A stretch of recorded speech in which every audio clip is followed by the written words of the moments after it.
If there is any difficulty, okay, there will be conflict. It cannot be avoided. But the thing is, the one who is more advanced, he'll take a humble position and try to make things resolve nicely.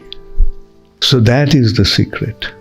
We will see how advanced you are by seeing how humble you have become to just compromise and make peace. In a family, two brothers are fighting. Elder brother and younger brother.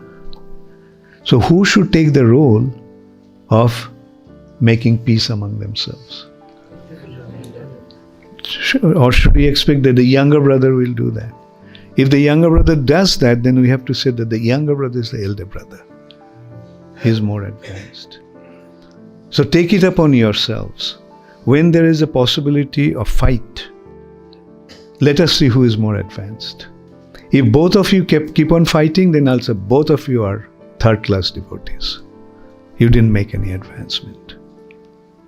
But one who is more advanced, he'll call the other person and say, Prabhu, let's sit together and see how to resolve this.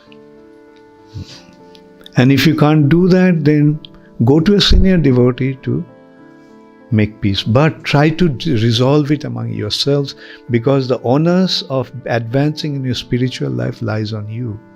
It's you that have to make spiritual advancement. Nobody can actually push you to become advanced. It is our own responsibility. Others can guide us, help us. Ultimate consideration is that when we leave this world, we have to go alone. It is we individually have to decide where we want to go, how we want to go. So let's start practicing it with the understanding that charity begins at home. I have to start with myself.